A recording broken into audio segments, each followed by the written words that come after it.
بسم الله والصلاة والسلام على رسول الله رب اشرح لي صدري ويسر لي أمري واحلل عقدة من لساني يفقه قولي. السلام عليكم ورحمة الله وبركاته, and welcome to another session of Quran analysis, and we've been studying Surah Al-Hadid. And last time we did the explanation of ayah number 12. So this, we mentioned that this is the beginning of a new section.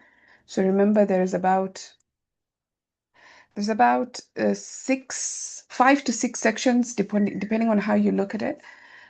And this is the third section, the middle section, if you will, the mid section of the entire surah. So the first section is about Allah and His greatness and His majesty and why everything else in the universe is doing tasbih of Allah. And then the second section was about Iman and spending, and we covered that. And this is the third section, which is talking about the Day of Judgment. So it's taking us to the future. And we discussed the first ayah in this section, which was about the believers. And the Prophet ﷺ was being addressed, and he was told, on that day, you will see the believing women and the believing men. Their lights are moving forward quickly between their chests and on their right. بشراكم اليوم جنات تجري من تحتها الأنهار.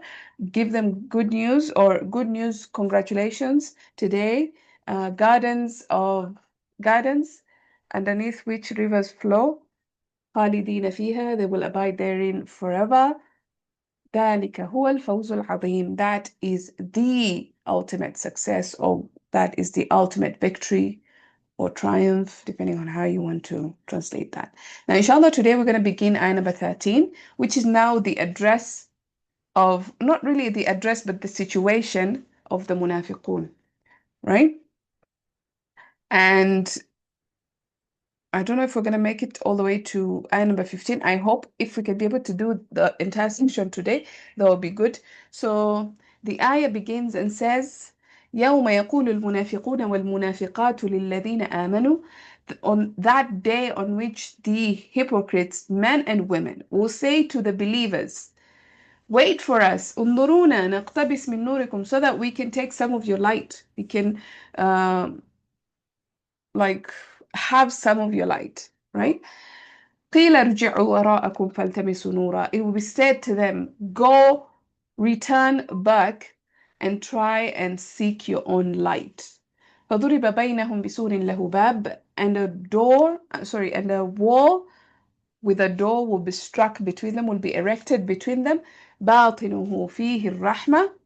On the near side will be grace, will be rahmah, and on the far side will be torment. In other words, on one side, on the inside, on the one side of the door is rahmah and Jannah, and where the believers are, and on the other side of the door is where the munafiqun and the disbelievers in Jahannam will be. And we will go into the details of that in a minute. ينادونهم ألم نكن معكم.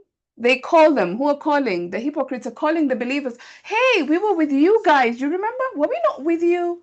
قالوا بلى ولكنكم فتنتم أنفسكم وتربصتم وارتبتم وغرتكم الأماني حتى جاء أمر الله وغركم بالله الغرور. The believers will respond, yes, but you tested yourselves. You put yourselves in fitna, and then you just sat there patiently, and you just hesitated to change yourselves. وارتبتم, and you started to self-doubt, and you started to accept doubts in your minds. وغرتكم الأماني, and you were deluded by false hopes. حتى جاء أمر الله, until the affair of Allah, the matter of affair, of course here death is what is being talked about. So until death came to pass, or until death came for you. وغركم بالله الغرور, and the chief deceiver, shaitan, deceived you, tricked you. And then this section ends with فَالْيَوْمَ لَا يُؤْخَذُ مِنْكُمْ فِدْيَةٌ وَلَا من الذين كفروا مأواكم النار هي مولاكم وبئس المصير. So today, no ransom will be accepted from you.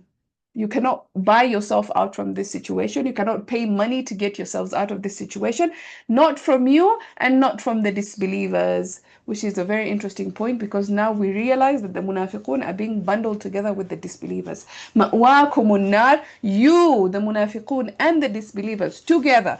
Ma'wakumun nar, your shelter, your place of safety, your refuge is the fire. هي مولاكم, it is your close friend. Subhanallah. وبئس المصير, and what a miserable, horrible destination that is.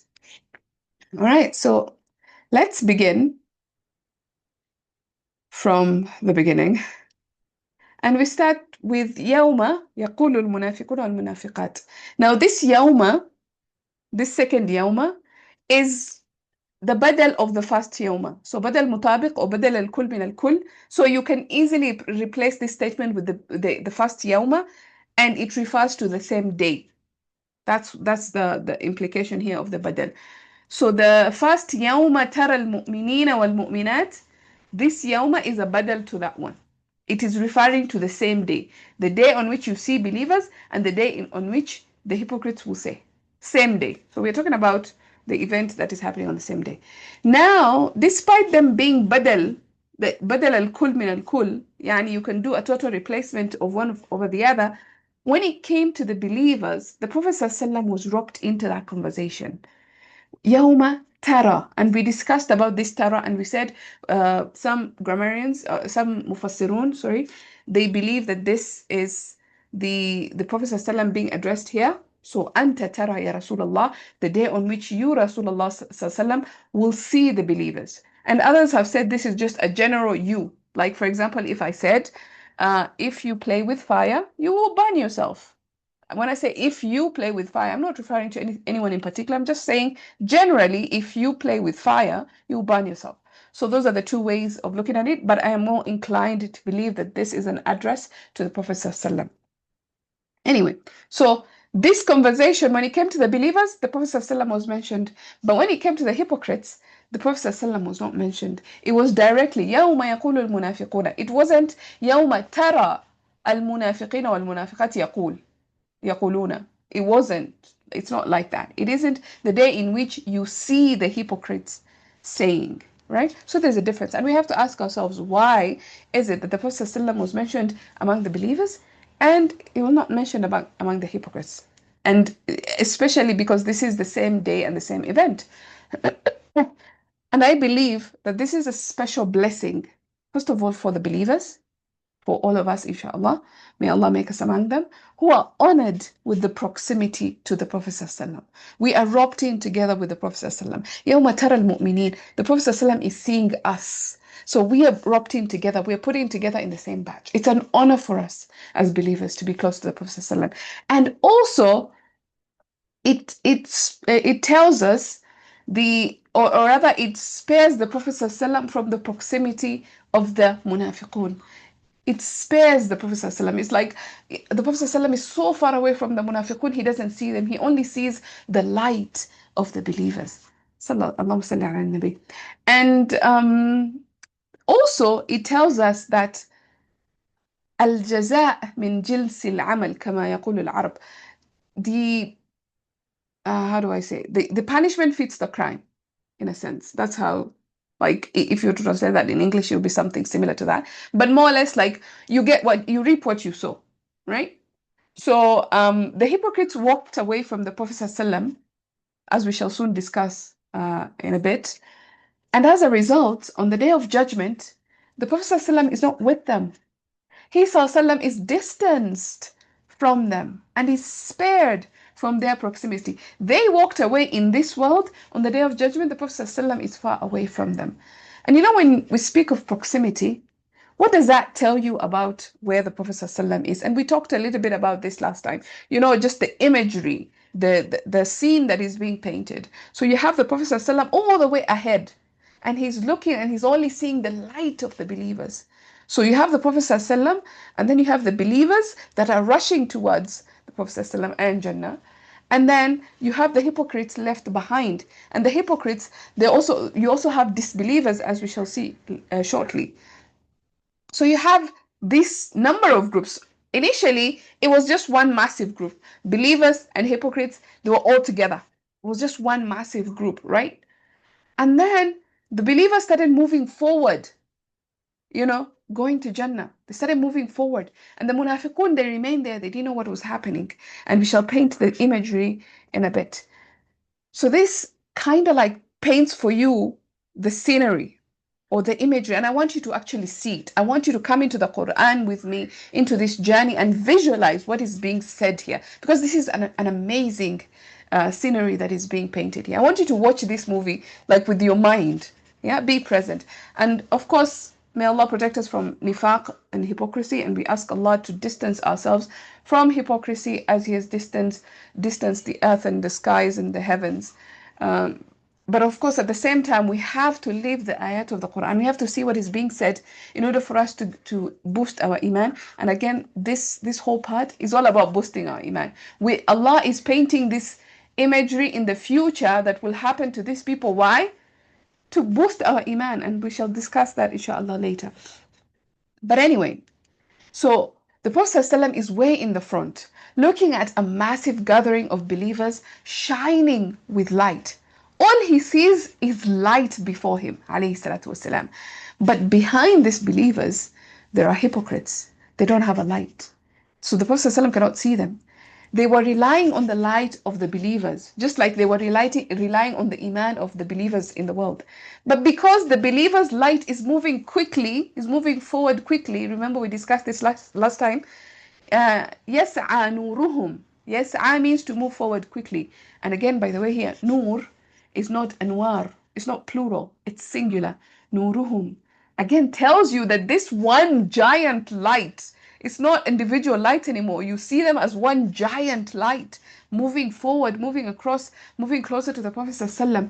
And that's all he sees. He sees this one giant light of believers. And again, it was mentioned before, the nur that they see on the Day of Judgment is the same as nur of Iman. And the nur of Iman is one. When Allah mentioned, when we were talking about Iman and spending, and He says, هو الذي ينزل على عبده آيات بينات. He's one who sends to his servant clear signs. Why? ليخرجكم من الظلمات إلى النور. To get them out of darknesses into one single light. So that idea of Iman being one single light, and then that same light manifesting on the Day of Judgment and as one single light that the believers have. SubhanAllah, just the connections that you can find between this ayat. Anyway, the hypocrites see the light moving away from them quickly, and they are at the back. They can't make out what is happening. They're confused. So they assume that the people in front have a light, or they were given some light. Maybe somebody came and gave them light, and now they're moving away, and that they're using this light to go. So now I want you to imagine that you are in a dark cave, and a guy in front of you has a fire, yeah, or an oil lamp. What would you do? Maybe you also you get a stick and you be like, hey guy, can I borrow some of your light? Can I light my torch with your light? Yeah, can I get some fire from you as well? That would be idea. This tells you from the language that the hypocrites, they have torches, they have some form of lamp. It's just not lit. They don't have light. In other words, they have the container that can carry light, but they didn't light them. In other words, they have hearts. They have hearts in their bodies. They had souls in their bodies, but they didn't give it the light of Iman. Do you see the connection? Like they had the potential to carry Iman with them. They had the container, they had the vessel, they had the potential, but they just didn't do it. So the believers who had the same vessel, the same potential to do it, they lit their lights, and now here they are moving with their lights of Iman on the Day of Judgment. And so the hypocrites think that, since I have this container, I could just ask that guy, hey, can I just borrow the fire from you? Can I light my container with your light?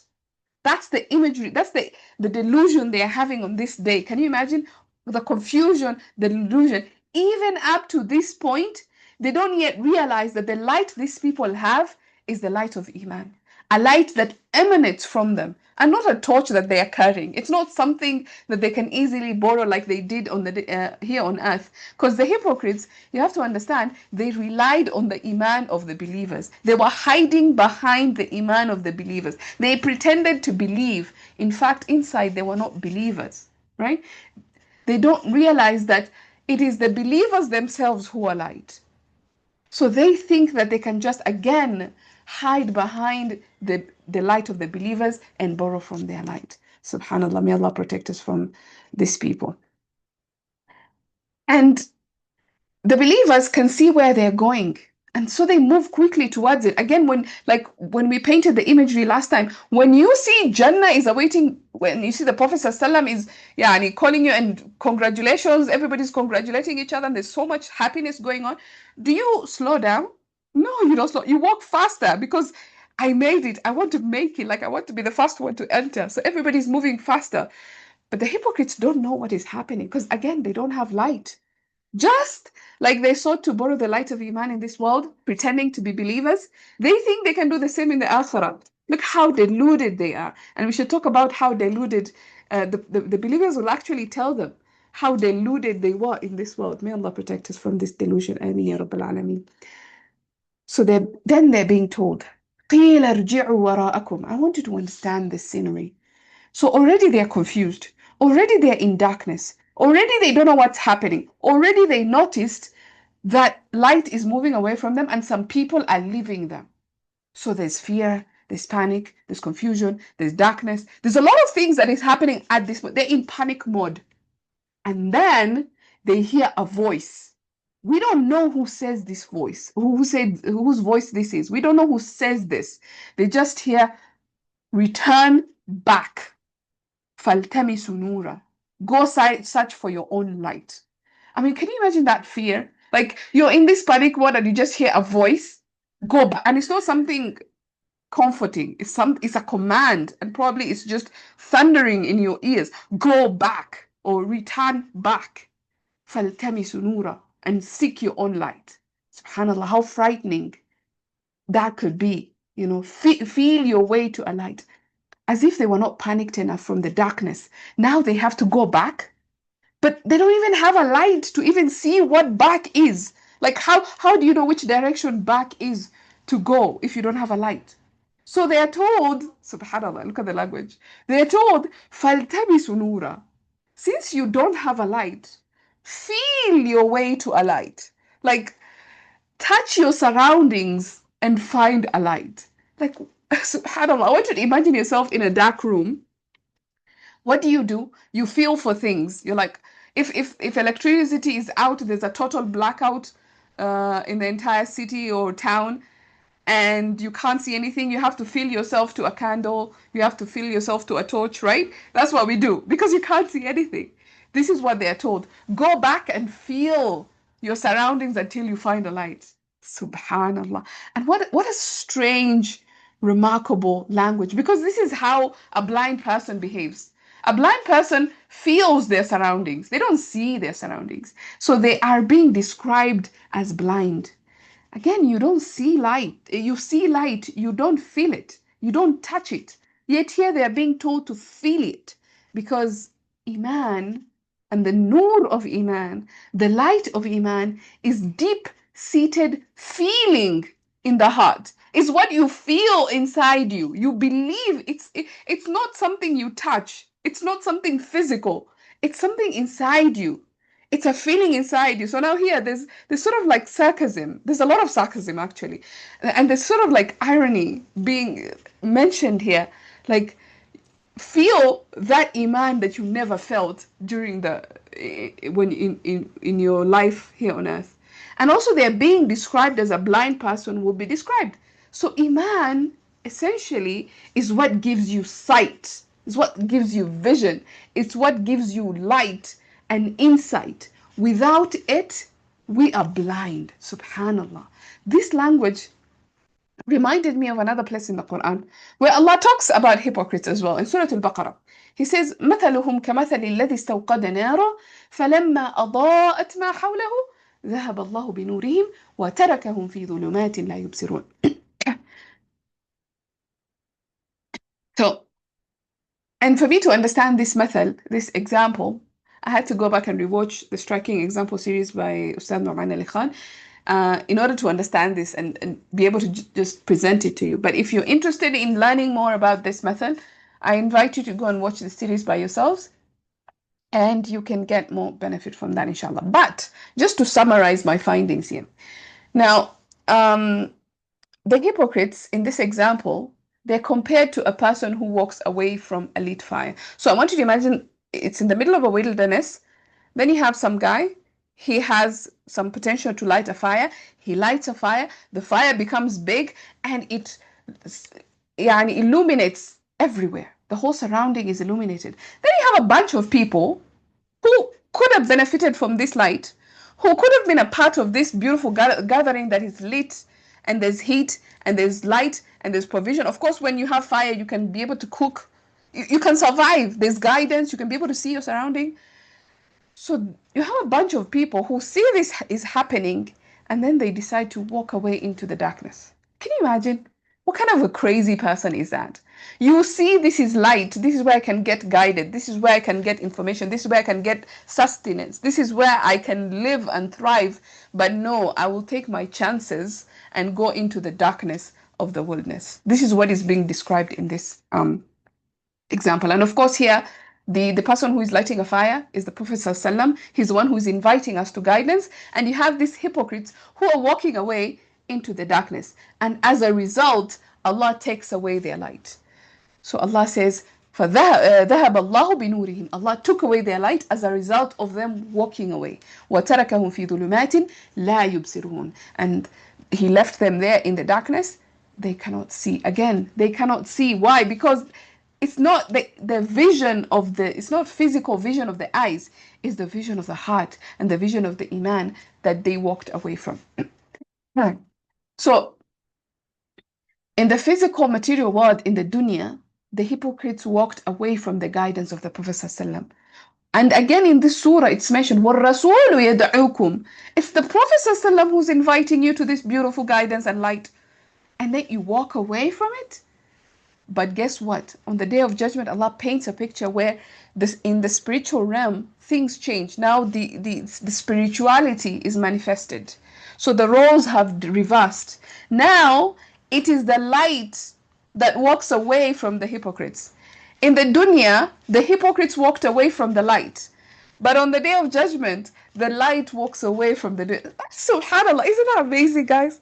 Like, Allah paints an imagery and you just sit there and you think, wow, like what is this? Subhanallah. And now that they left the light in the dunya, they don't have any light because they walked away from it. So they don't have any light by which they can see.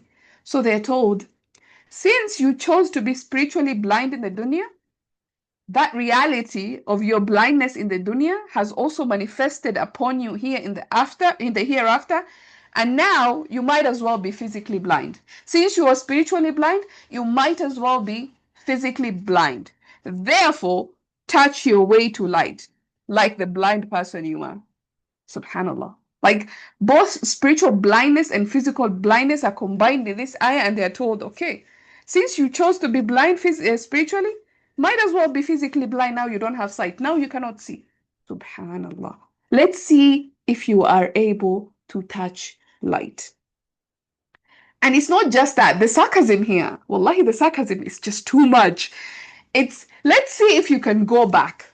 That's the first part. ارجعوا قيل ارجعوا وراءكم. See if you can go back. Go back. Let's see if you can do it. Where are they going to go? This is يوم القيامة. This is the end. You cannot go back. لا رجوع. There's no return here.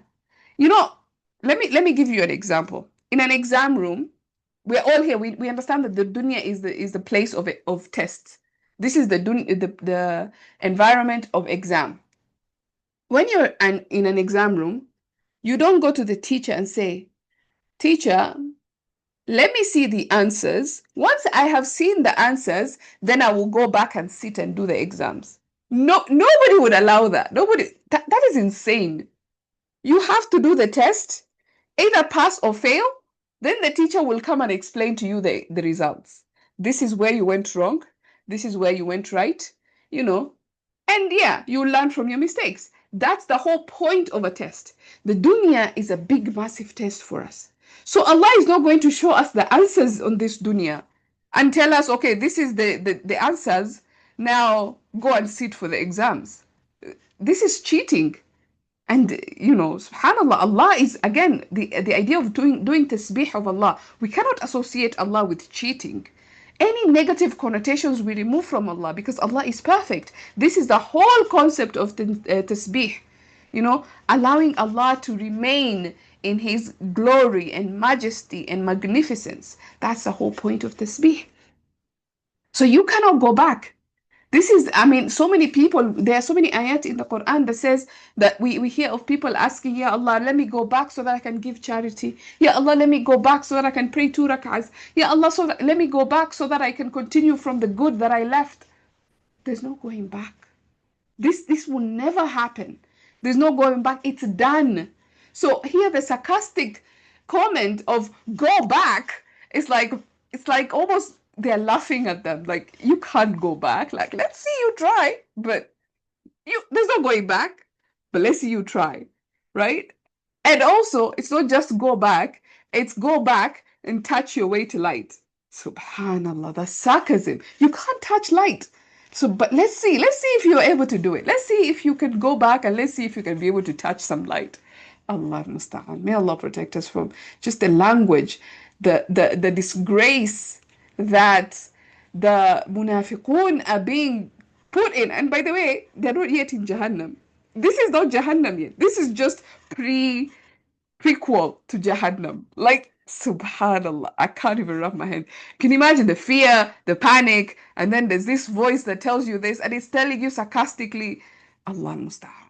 Anyway, so what happens next? Allah tells us, فضرب بينهم بسور له باب باطنه فيه الرحمة وظاهره من قبله العذاب. So a wall is erected, a wall that has a door in between. On one side is rahmah, on the other side is adhab. Now, imagine the scene again. While they're in this state of panic and in this fear mode, a massive wall is erected between them. Now there's a distinction. The believers have moved ahead with their light, so now there's a separation happening. The believers have moved, the hypocrites have remained where they are, and a wall is put up between them. Okay, now things are getting serious. They can see the light because this wall has a door.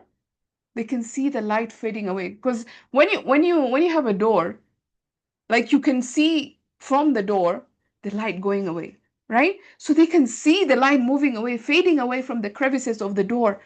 And behind them, all of a sudden, Jahannam is catching up. They're like, okay, more fear. You can imagine the panic even increases more. Now, for the first time in their lives of hypocrisy, they have yaqeen.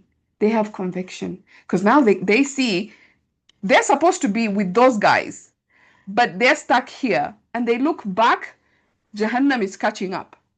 So now they have Iman. Now there's no denying it. Now that feeling of Iman that they once rejected and they once played around with in the dunya, oh, now it's real. But it's too late. You cannot have Iman on the Day of Judgment. I mean, everybody will have Iman on the Day of Judgment. Why? Because you see the reality for what it is. You see true reality. Why do we call dunya, deceptive and illusion? Why do we call dunya an illusion? Because that's what it is. It's not reality. The reality is when the veil of the dunya will be lifted and we can see the ghaib. We can see the unseen. That's when reality will actually hit us. And that's when everybody will have Iman. Because there's no denying it at that point, right? But how is Iman on the Day of Judgment going to benefit anyone? Iman, you're supposed to have it here. We call it a leap of faith. Why do we call it a leap of faith? Because you just have to trust. You don't know for a fact, but you just trust. You just develop this sense of, I am trusting this to be true. I believe this to be true. So you're jumping into something that you don't have all the facts. You don't have all the answers, you're just jumping into it. That's the point of Iman. Iman is not Iman when you've seen the reality. That's that's not Iman. That's not the purpose of Iman, right? You understand what I'm saying? Anyway, so while they're in this situation, what do? Yunadunahum. They start calling up on the believers. Alam nakun ma'akum? Wait, guys, were we not with you? Like, hey, Fatima, you remember me? Ahmed, I was with you, man. Were we not with you? قالوا بلى. So the believers were like along the door, and they look back, and these guys are calling. They're like, yeah, we were with you, but لكنكم فتنتم أنفسكم وتربصتم وارتبتم. And you did all these things that we're going to discuss shortly. And as a result of the things that you did yourselves, you are where you are. You know, you are where you are. You have to own it.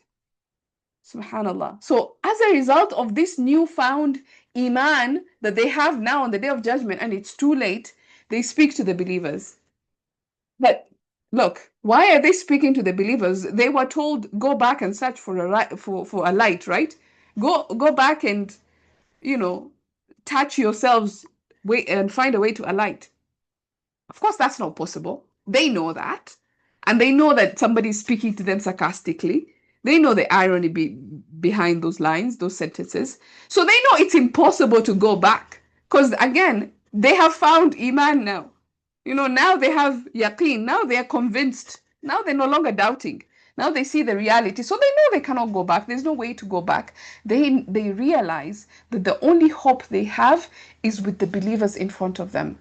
And since they used to parade themselves with the believers, since they used to hide behind the believers, they think that perhaps, you know, we could still do this. We could still, maybe I still have some chance with these people, right? Because again, what is behind them? Jahannam. من قبلهم العذاب. Behind them is Jahannam, and it's catching up.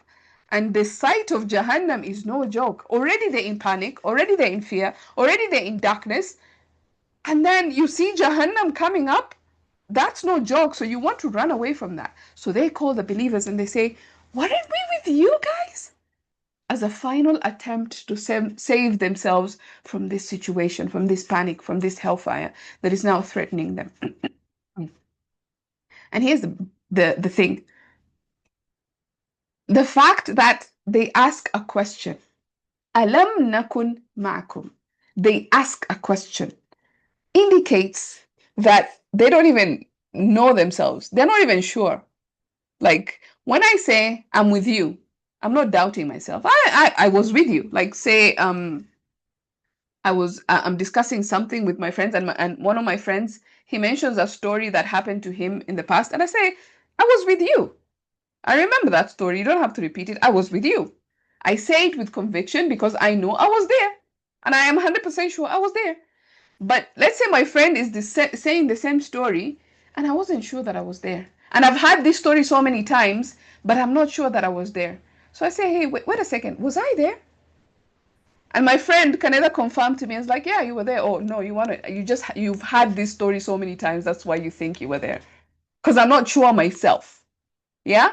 So I ask a question because myself, I'm not sure. So when they say, Alam nakun ma'akum, were we not with you? Then they're not sure themselves. They're like, oh, wait a second, were we not with you guys? Like I thought we were like together or something. Why is there separation between us and you? Like, were we not? Isn't this the same group? They're not sure.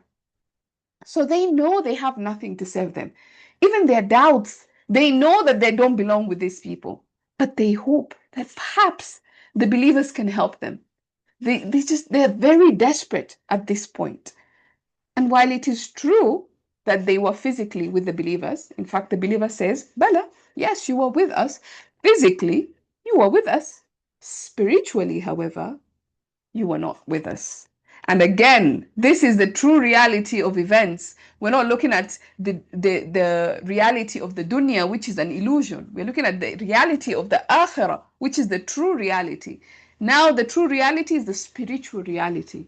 The reality is that your intentions, your hearts, your souls, your minds, you were not with us. You were distant from, and this is what has come to pass. This is what has come to manifest before you. You were not with us spiritually. Yeah? So their true state is depicted. So the believers answer back, yes, yes, Bala, you were with us physically. We saw you in the masjid. You were with us. We prayed together. We're not denying that. But the reality is, there are some things that you did to distance yourself spiritually, and that's what they tell them. They tell them about 4 or 5 things that the munafiqun did on this earth, in this world, that distanced themselves spiritually. But first, before we enter into those 4 things, and I'm going to try to move quickly because there's so much. Let's try to understand what hypocrisy is. I think it's important before we go and bunch people together in one group and say, okay, and start labeling people munafiqun and whatnot. It's important to understand the idea of hypocrisy. What is hypocrisy? There are 2 kinds of hypocrisy. So there's a major hypocrisy and then there's a minor hypocrisy. Major hypocrisy is what we are all familiar with. When a person disbelieves inwardly but pretends to believe outwardly. So inside they don't believe in Allah, or they don't believe in the Prophet, or they don't believe in the 6 pillars of Iman. They reject the day of judgment and the akhirah and the qadar. Yani one of these things or all of these things they reject. They don't believe in these things inwardly. In their hearts they don't believe in this, but outwardly they pretend they have a Muslim name. They come to the masjid. They try to be good with the Muslims. MashaAllah, khushu very much in salah. And you see them humbled, and they're wearing the biggest thob in the masjid, in the most, yani, pretending. You understand what I'm saying? So publicly, very Muslimic. Right? So they're very Muslimic. But inwardly, yani kafir, complete kafir. So this is the major hypocrisy. Right? And this, of course, this is what we had in Medina at the time of the Prophet ﷺ. Yeah, Ibn Salul and company. This is what we had. But you have minor hypocrisy, and of course, by the way, these people of major hypocrisy. This is the group of people that are described in Surah An-Nisa, ayah 145, that they will be in the lowest depths of fire. في الدرك الأسفل من النار. They will be in the lowest depths of fire. Yani they will be right there, cooking the fire. You know, in the lowest of the low. All right.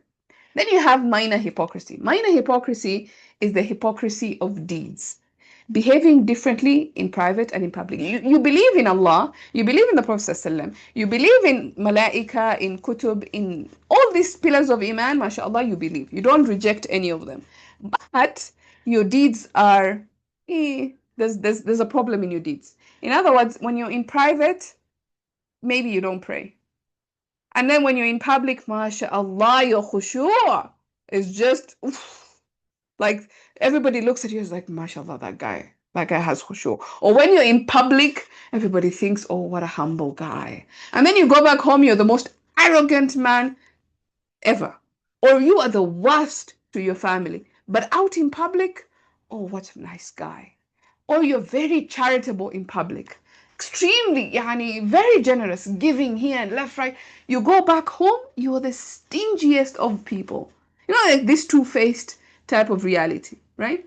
And of course, Riyah is a part of this category, and we must all seek refuge in Allah from this category. So you have people who have Iman, they believe in Allah, they believe in the messengers, they believe in Al-Kutub wa Malaikati, they believe in all these pillars of Iman. It's not like they don't have Iman. They believe, they have Iman. It's just that their actions, their deeds, they fall short in a sense that they behave differently in different groups. When they're in public, oh, very nice, very nice. When they're private, different people, right? And the Prophet ﷺ mentioned that there are 3 signs of a munafiq, very famous hadith. And of course, in another hadith, he mentions 4. So the 3 signs of a munafiq is that إذا حدث كذب. When he speaks, he lies. وإذا وعد أخلف. And when he promises, he breaks his promises. And وإذا اؤتمن خان. And when he is entrusted with a matter, he betrays the trust, he breaks the trust. So again, we must ask refuge. There's a moment where we lie. There's a moment where we break a promise. There's a moment where we break. But these habits, when all of them combine in one person, then it shows that this person is a munafiq, right? So we have to try our very best to distance ourselves from these habits and these characteristics, and we have to seek forgiveness every time we catch ourselves in a lie. We have to ask Allah to protect us. All right, and of course there's degrees, so it doesn't mean that when you lie once you become a munafiq. No, when you have all these three characteristics combined in a person and it has become their habit, every time they speak it's a lie. Every time they promise, I'll be there tomorrow, I'll be there, don't worry, I'm gonna be there. And every time they say, I'll be there tomorrow, you know they're not coming. Or every time they say, Inshallah, you know that Inshallah is not happening. Right? Or every time you give them something and you entrust them with a secret, or you entrust them with an amana of some sort, they go and, you know, they break that. So every time, these are the signs of a munafiq. May Allah protect us. Anyway, scholars, as far as this category is concerned, scholars mention that the fate of those with minor hypocrisy lies with Allah. Allah is the one who's going to decide what to do with these people. They have iman, yes, but they have hypocrisy as well. So Allah will choose whether to punish them or to forgive them. The fate lies with Allah. So, and by the way, we don't want our fate to hang in the balance like that. We want to be among those believers who are rushing to Jannah. First, forefront seat. We want the shortcut to Jannah. We don't want to go through all this horror. I mean, I have painted for you the picture. Do you really want to be in that situation? We don't want to be in that situation. So we don't want our fate to hang in the balance. May Allah protect us. So with that understanding in mind of the different groups of hypocrites, and again, I believe that both of these categories are being addressed here. So you have people with minor hypocrisy and you have people with major hypocrisy being bundled up together and being addressed here. So with that understanding in mind, let's see the stages of hypocrisy that the believers recall to the hypocrites on the Day of Judgment. First, the believers say, فَتَنْتُمْ أَنفُسَكُمْ. You tested yourselves. You put yourselves in trial. You tempted yourselves. You put yourselves in precarious situations. You had Iman. You believed in Allah and all that stuff. So again, remember, there are two categories of hypocrites here. So it could be that the people being addressed here, they started with Iman. These are people of Iman. They had Iman. Yeah? And then what did? They started to test themselves. So they started playing with their iman, right? You could be wondering how. I'll give you a bunch of examples. Maybe they started like researching atheism, like or watching these debates about atheists, and atheists are trying to debunk Islam and how Islam is false, and you don't even have any knowledge. Your iman is base level, like you have really basic iman.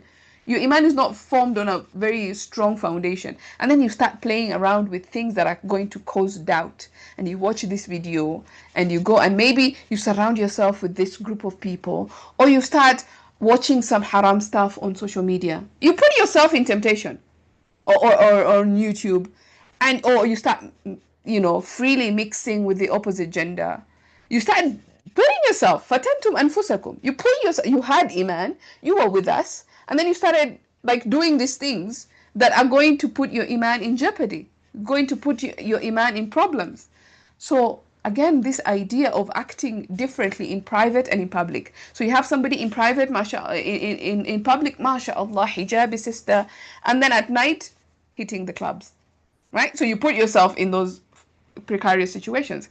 Or somebody in private doing all manner of haram things, and then in public, oh, mashallah, very religious. You put yourself in this. And again, I'm not saying it's, these people, like, we do not sin. All of us are human beings, we sin. But the difference between us and them is that we seek forgiveness. And we'll see that in the next point. The next point is tarabbastum. But before we go to the next point, I want you to actively engage with this point of fatantum. Go to Google, go to ChatGPT, go to one of these AI, whatever, DeepSeek and whatever else, and ask it to give you situations in which you can put yourself in fitna and test your iman. And it will give you so many examples. Yeah. And we do this on a daily basis. But the difference between us and them is that we seek forgiveness. We go back and we ask, Ya Allah, forgive me. I did this mistake. I did this, Ya Allah. I want you to forgive me. So that our private life, and make sure that your private life, you do have some secret deeds with Allah. Things that only Allah knows about. A secret charity, a secret tahajjud prayer, a secret fasting that nobody else in your family knows. Increase your good deeds in private. This helps so much with riyah. And also istighfar, a lot of istighfar. So this is the difference. The difference is, while believers would acknowledge their mistakes and acknowledge their sins and ask forgiveness for their sins, these people, they do tarabbus instead. So um so again, instead of these people moving away from the fitna and strengthening their iman, they actually put themselves in fitna, one after the other. So for example, someone whose iman is anchored in a certain celebrity sheikh, like you're constantly watching some celebrity sheikh, this famous sheikh, and you get your iman boosts every constantly from this person, right? And then ma'adallah, one day this guy is caught in a scandal, and we've seen a couple of these things happen, right? What happens to your iman? Oof, all of a sudden you're no longer Muslim. Like, my iman is gone, because if this person can do something like this, then what does that mean for the rest of us? Then this Islam thing, business, doesn't mean anything to me. What, is your iman, like dependent on this person? Your iman is not in Allah. Your connection to this person is stronger than the connection you have with Allah. If this happens to you, if you're having a crisis because some sheikh was caught in a particular scandal and your iman is getting a beating because of that, wallahi, you need to check yourself. You need to check yourself, because your iman is not with Allah. Your iman is with this person. You put your iman on a being instead of putting your iman with Allah. So this is something that we all need to check ourselves. And I give this example particularly because we live in a digital age where content creation has become a massive industry. Like, constantly we are scrolling up and down, and social media has just taken away from humanity, to be honest. Like, there's no longer community, there's no longer haya. And the Prophet ﷺ told us what? Our characteristics, our main characteristic as a Muslim is haya, modesty. That's what identifies us. That's what distinguishes us from other people, haya. But social media has taken haya out of it. People just saying and doing and posting, wallahi, vile things. Subhanallah. So I say this because we need to put our iman and rely on Allah, and not on these other things. We have to do tasbih just like everything else has done tasbih to Allah.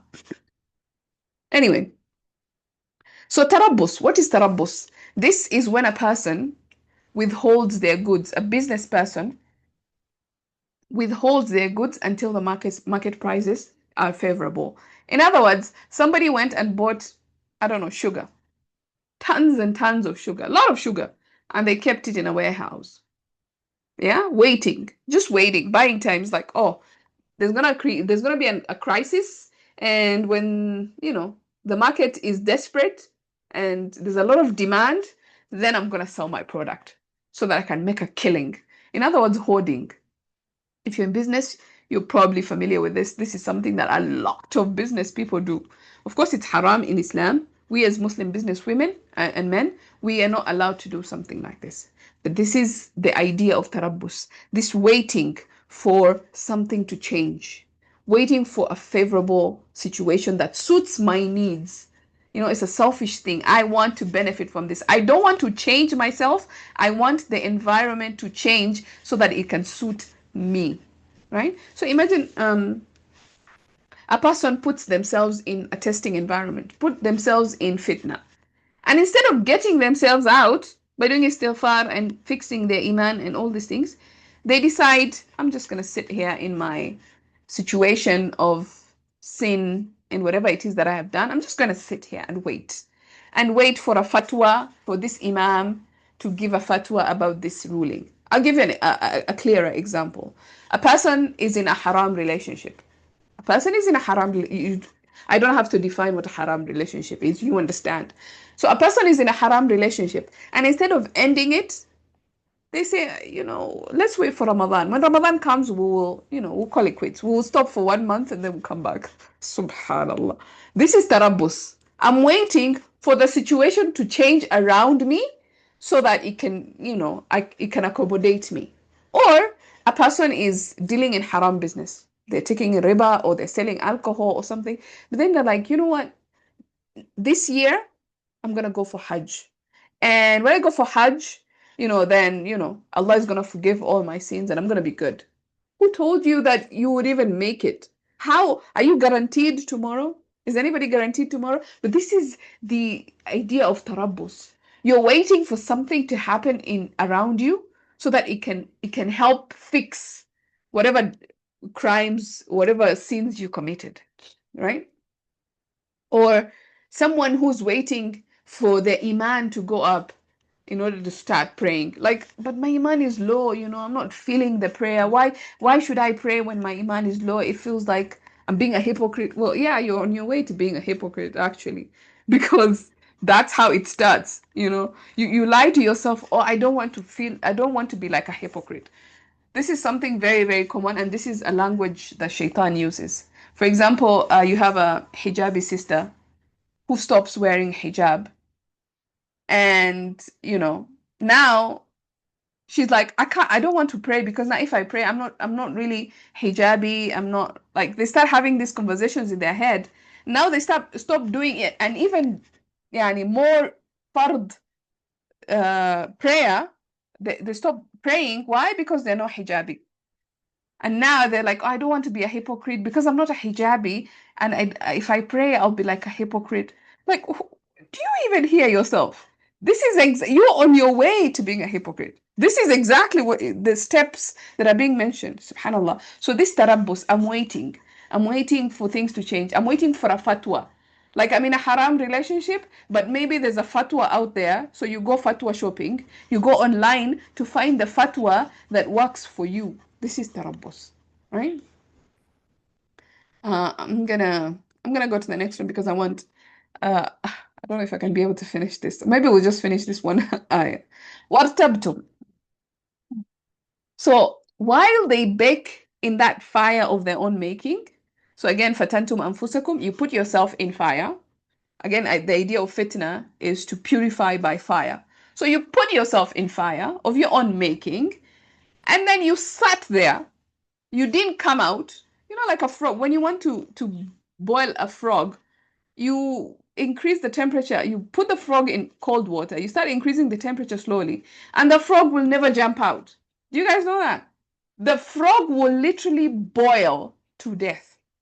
This is what some people do to themselves. They do tarabbus just like that frog does tarabbus in boiling water. So these people just sit there waiting for the fire to go down. Like, subhanallah, get out, jump out, get yourself out of this situation. But no, I'm comfortable here. So what happens when you're in that situation? You start having doubts because now you're anxious, you're disturbed, you're nervous, and raib is a kind of doubt that makes you uncomfortable. It's not something nice, it's something that bothers you. So they no longer want to have iman. Every time somebody speaks about iman or Islam or religious thing, they feel very cringed, they feel very uncomfortable. They're like, oh, you with your religious talks, get away. I mean, you're so religious these days. What's wrong with you? Oh, you think you're going to heaven, eh? Or things like this. They're very uncomfortable whenever there's a discussion of iman because they have doubts. They have doubts now. وَغَرَّتْكُمُ الْأَمَانِي. And because of those doubts, they had to rely on false hopes. False hopes deceived you. The feeling of doubt made these people uncomfortable that they gave up their iman. And its place, they went from one false hope to another false hope to another false hope to justify their choices, to justify why they did tarabbus, why they just stayed there and they didn't move. Statements like, Allah knows what is in my heart. You don't know, you can't judge me. Or there are people that are worse than me. At least I don't drink alcohol, or at least I don't do this. God will understand. These are the statements that, fill people with empty false hopes. Because you say, okay, Allah loves me, but what guarantees you? What tells you that Allah loves you? Allah has mentioned a couple of criteria of people. Allah loves the repentant. You didn't repent. You're sitting here and you're doing your tarabbus and you think Allah loves you? Like, did he tell you? What guarantees you? So you're living in this false idea, false hope that I'm good. I'm good with God. He's not going to do anything to me, right? And وغرك وغركم الأماني. So I'm gonna skip this idea of غرة. Okay, so they jump from one idea to another idea, or from one ideology to another ideology. If you were to count the number of isms, feminism, whatever, I don't know, what else is there? So many modernism, postmodernism, I don't know what other, individualism, so many isms. If you were to count all these isms, all these ideologies, it's just people depending on false hope, jumping from one to the other, to the other, to the other, because they're so lost in their own doubts and their own minds that they can't come to the truth. And every time they come closer to Iman, they form a new ism. Every time they come closer to Iman, they form a new ism. Like it just branches out into something else. All these darknesses. Every time they come towards the light, they're like, no, no, no, no. We're going to turn away and go back into these darknesses and form a new branch of ism. So many darknesses. It's why? Because of raib. It's an uncomfortable doubt that they have. And so they're just living in this false hope from one to the other, to the other, to the other. Subhanallah. And Iman gives you so much thabat.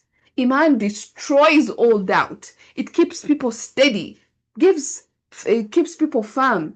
Allahumma thabbitna ala hada deen. Oh Allah, keep us firm and steadfast upon this deen. Ameen ya Rabbal Alameen.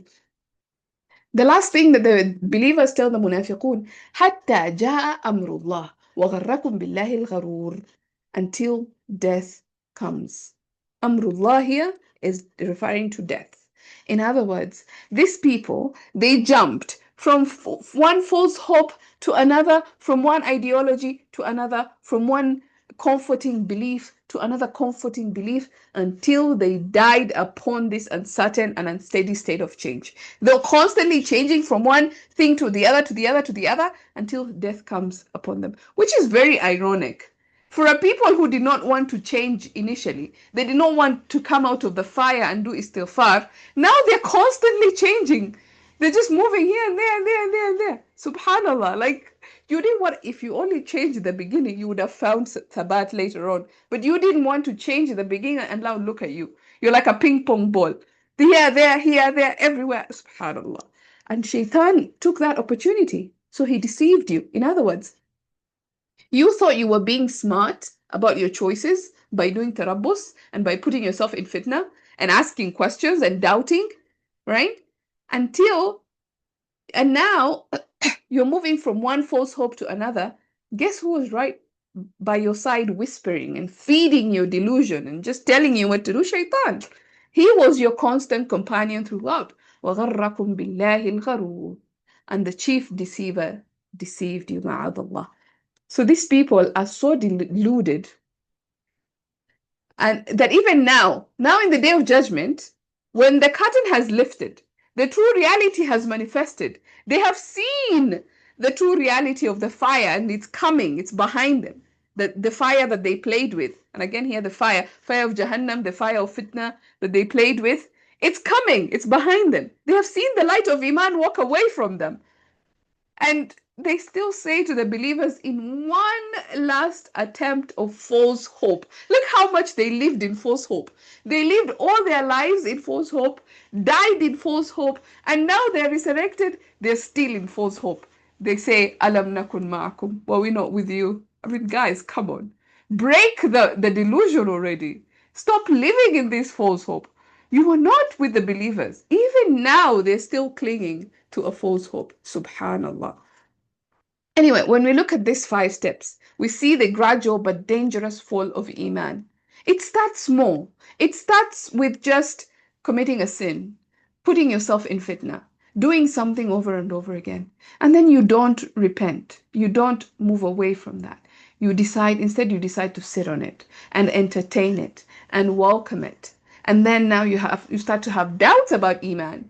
You start questioning Iman and Muslims and all our practices, and it makes you uncomfortable to hear discussions about Iman. And you every time there's a religious gathering, you walk away because it makes you uncomfortable. You don't want to hear Imani stuff. And then you jump from one false hope to the other, lying to yourself. And all the while, Shaitan is with you, urging you. It's like, yeah, you're my guy. Go on. Keep doing it. Subhanallah. Deceiving you, manipulating you as he sees fit. And you did that to yourselves. So you see how it progresses all the way to nifaq, all the way to being friends with the devil. Allah musta'an. And he got you good. Um, are you guys there's little remaining on Ayah 15. I just want to get into it, to be honest, and finish this section.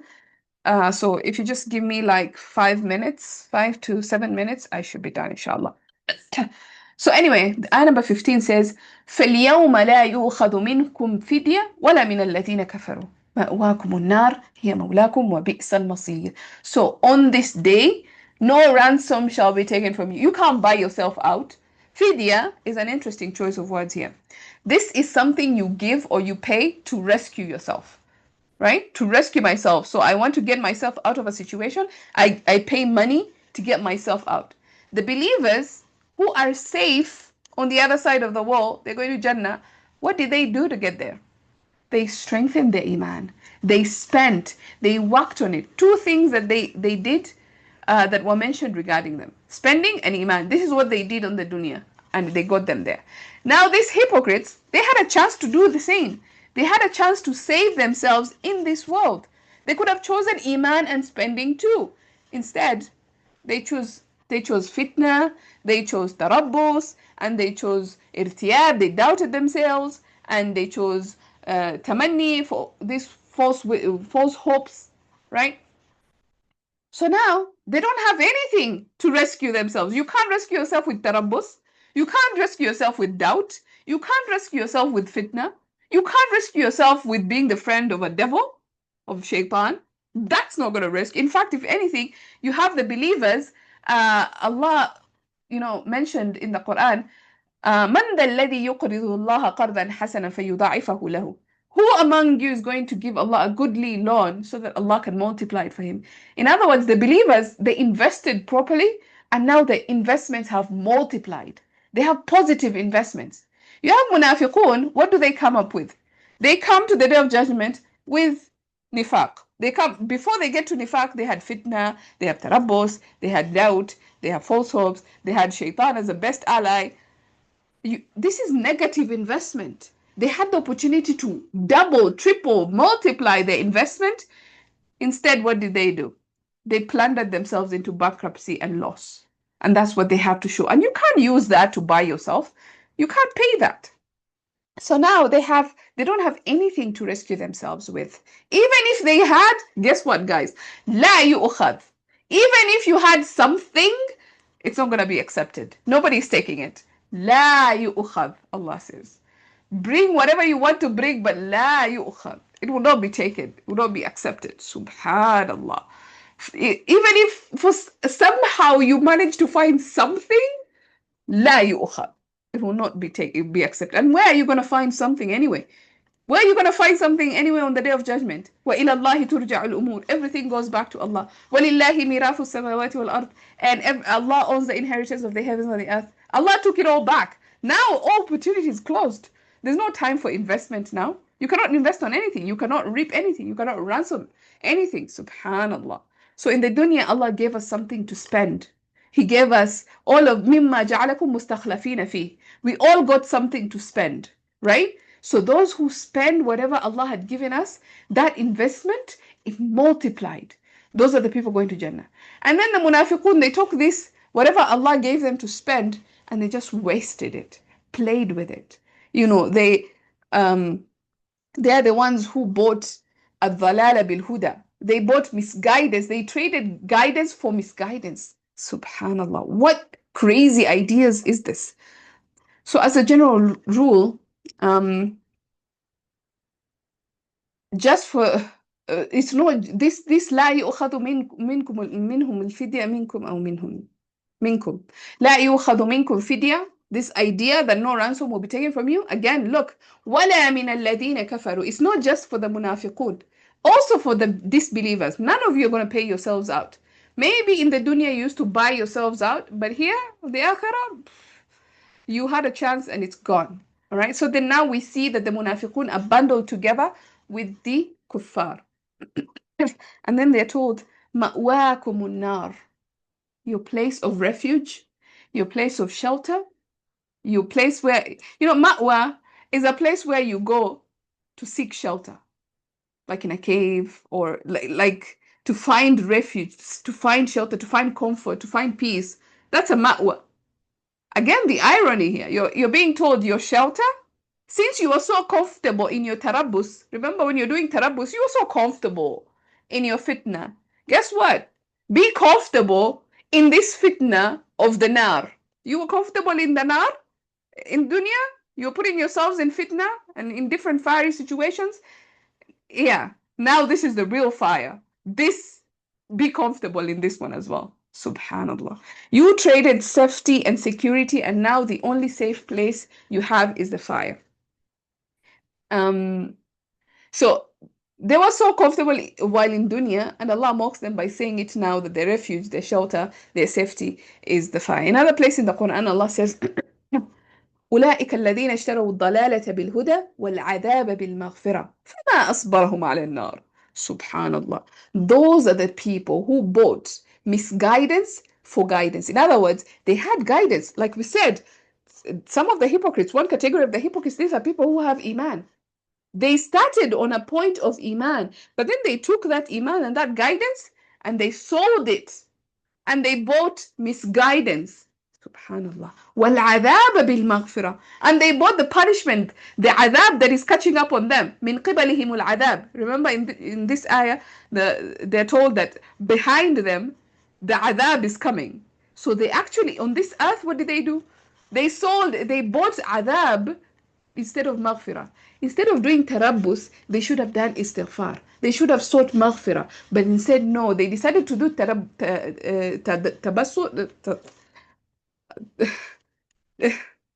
Oh my God, I've forgotten the word. Anyway, they decided to stay tarabbus. Yes.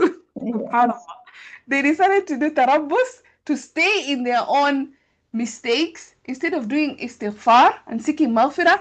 And as a result, they exchanged the istighfar for the adab that is coming for them now.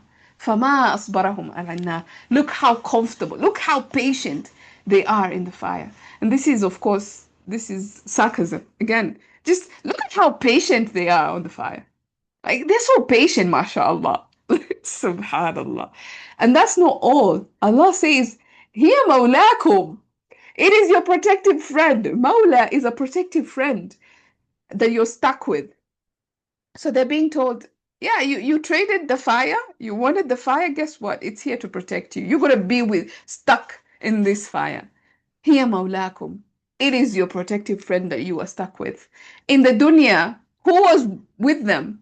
غَرَّاكُمْ بِاللَّهِ الْغَرُورِ. The chief deceiver was with you, just deceiving you all the way. He was your protective friend on the dunya. And now in the akhirah, both you and the chief deceiver are in the fire, and the fire is your protective friend. Subhanallah. Punch after punch after punch. What a horrible destination. So when Allah says, وَبِئْسَ الْمَصِيرُ, what a horrible destination. You've seen the imagery unfold. You've seen just how horrible this is. And in fact, the only thing he uses to describe Jahannam is what a horrible destination. He doesn't even give you anything else. Already, before they even enter the Jahannam, already they have gone through so much.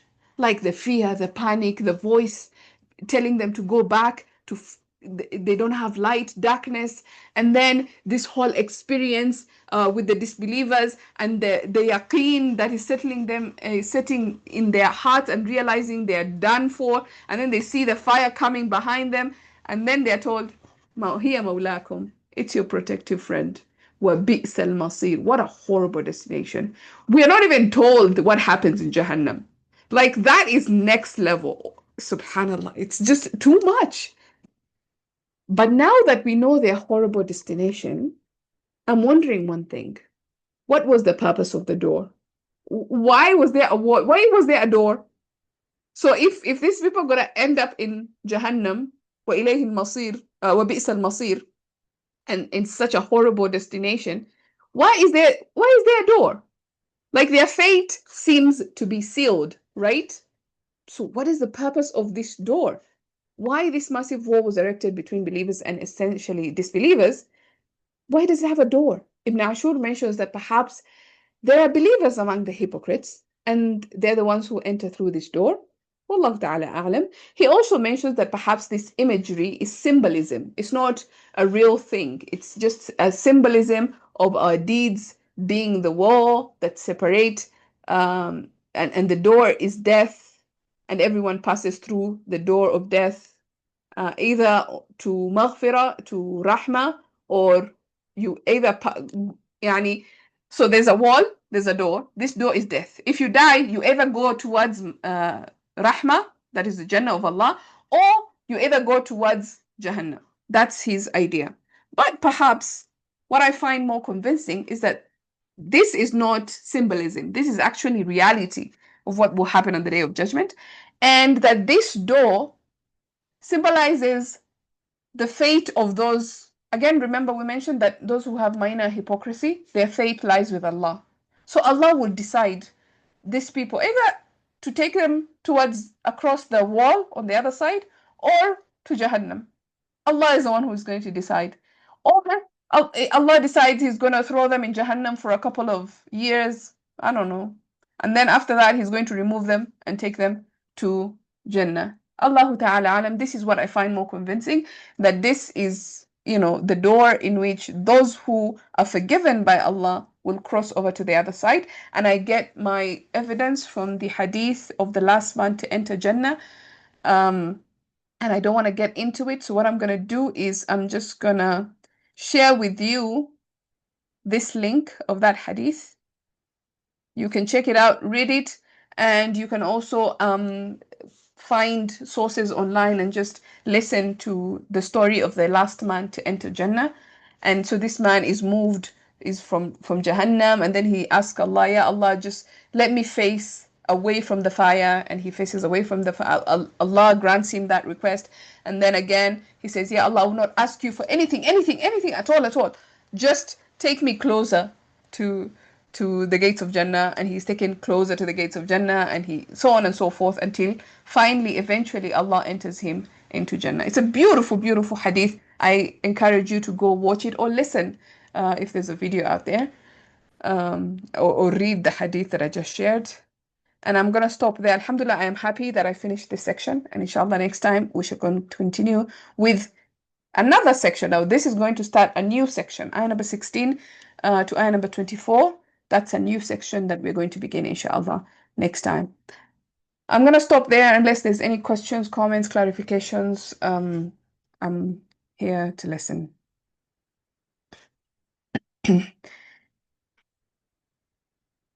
You're most welcome. And again, we ask Allah to protect us from nifaq. Do not feel safe from nifaq.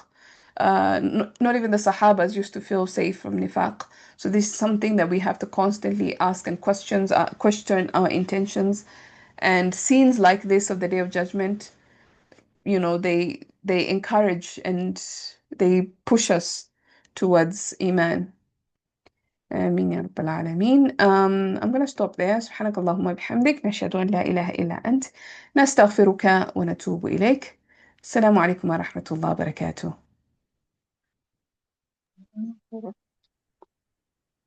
I'll see you guys next week, inshallah.